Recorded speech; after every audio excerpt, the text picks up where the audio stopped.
talk about that, and let's just get right to the first scoop.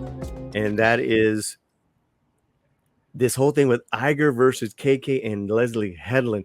I had heard that there was a meeting about a week or so ago, and I think I posted it on my Patreon, that there had been talk that there was some kind of secret meeting being planned because the Acolyte wasn't doing what at least some Disney accountants would have hoped it would do, right? And at that time, Sparrow came through with not just confirming that a meeting was on the books. I believe this was about 10 days ago when they got in touch with me. Not just confirming that it was planned to be on the books for, I believe, early this previous week.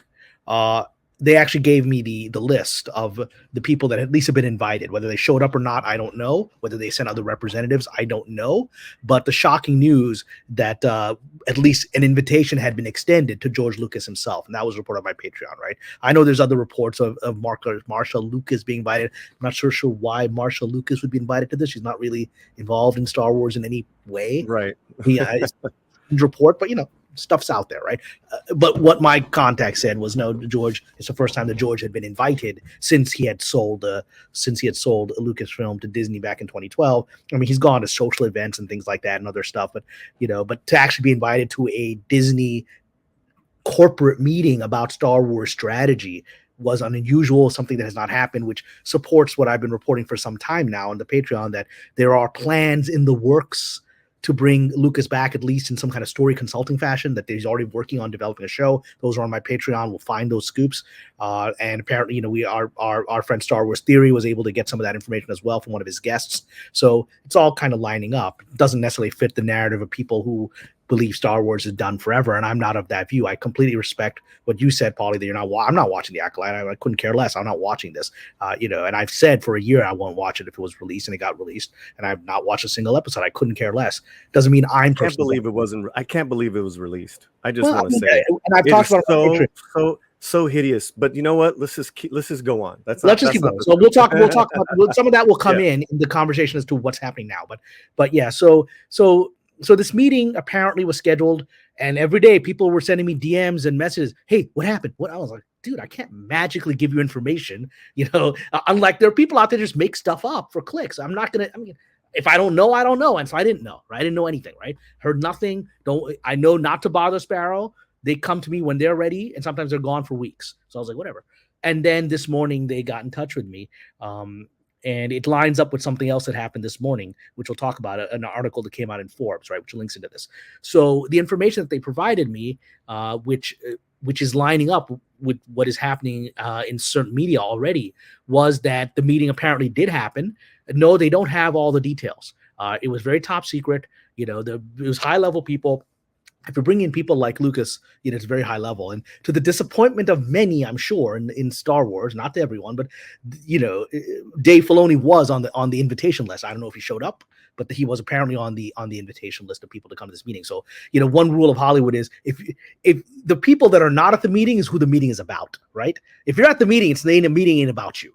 It's about the people you're talking about who are not there, right? And so who was not at the meeting was, conspicuously, Kathleen Kennedy was not extended an invitation. Leslie Hedland, who is ultimately responsible for this garbage called The Acolyte, was not sent an invitation, because they're the ones people are going to be talking about, because it was an emergency meeting about the situation they put Disney in, which Jon Favreau, apparently part of the scoop that I had last week was Jon Favreau was saying to people, I told you this would be a disaster. You forced me to put this out there. I told you not to do it. And now we're having an emergency meeting. Fine. So I'm going to come in and we're going to solve this. So what was the resolution of that? I don't know, right? I don't know whether they're going to pull the show. I'm assuming the show is going to play out to full extent. I don't know what their plan is, right? So people ask me, I don't have that information because my person doesn't have that information, right? However, this information that they do have that was leaked out and is going through Lucasfilm and Disney corridors now. Mm-hmm. Because apparently they want people to know this because it's lining up with what's happening now. Apparently, what was decided that can be released is Iger is decided, I'm getting rid of both of these clowns who have damaged my money and my standing. Then the two clowns being Kathleen Kennedy and Leslie Hedland.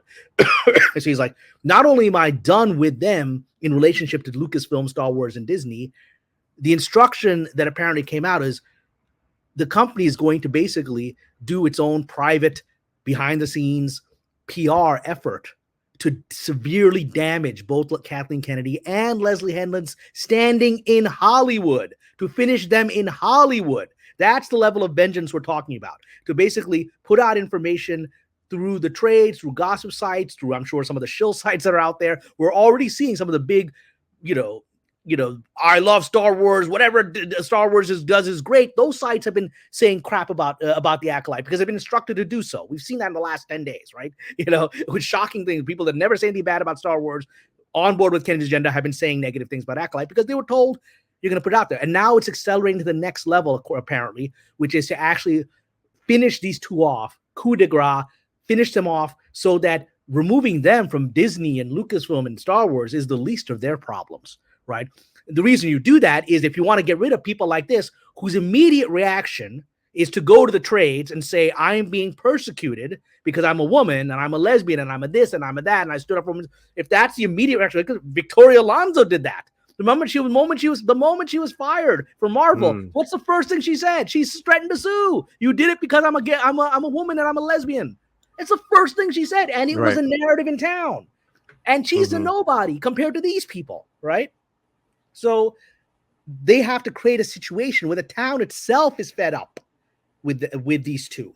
But this is the interesting thing, and that's going to lead into what's happening with Forbes, right? Which is the magazine. So Forbes put out today, which coincides with me getting this information, that there's a new media strategy behind the scenes of defaming both Kennedy and Hedland. Forbes, which has been on the attack recently against Disney for the last several weeks, and I posted on my Patreon that Sparrow had seen evidence that these attacks were coming from Iger's office, that Iger was feeding Forbes information and saying to the editors or whomever, I think you should let this out, or here's some data you might want to put out there about how bad this thing is. And so that information, again, nobody else is putting it out there. This is being information that's being fed to somehow to Forbes, right? And so my sources say it's coming from Iger's office, and maybe even Favreau's involved in getting this out there, whatever. So Forbes put out an article today. You can go to the website, Forbes, maybe we can link it into the chat, or more, go to my Patreon. There's an article about it, right? Let's go. Let's just go to your Patreon. The whole Patreon. thing is there on my Patreon. You'll have the link. If you don't have a Forbes subscription, I pasted the entire article because I do have a Forbes subscription.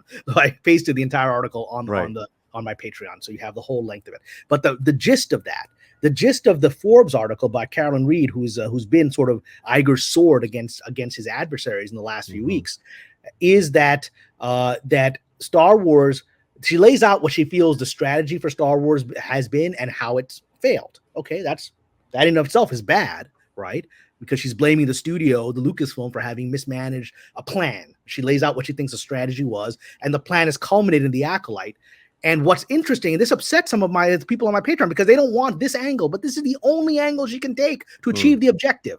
So the angle that she takes in the article to attack Kathleen Kennedy by name, she's now being attacked by name and being held responsible for the data that Reed was able to get, proving that the Acolyte, for all of Ms. Kennedy's talk and all of Ms. Hedland's talk of equity, equality, advancing women, advancing minorities, that the reality is that and like any other Hollywood production, it's majority men are getting paid more than women, LGBTQ plus is a small part of it. I mean, that it's just, and they're all like, you said you were going to do things differently here. And look at what you did. It's, you actually have set women back by talking about this. And yet you had the chance on the show to advance women behind the scenes in the crew and raise their income, and you didn't do it. So that's the attack on Forbes. And it's directly by name attacking Kennedy for failing. Let me see if I can pull up the actual. And you're saying it's all part of Iger's master plan. Well, this is the master plan. Slowly letting out this info via Forbes, and it's been coming out. And according to your contacts, that's kind of under his guise. Well, now I'm going to explain why this is part of Iger's strategy. So some people on my Patreon were upset. Here she is promoting leftist Marxist jargon about equity and blah, blah, blah, blah. I was like, yes, because the audience isn't you, wonderful conservative Star Wars fan.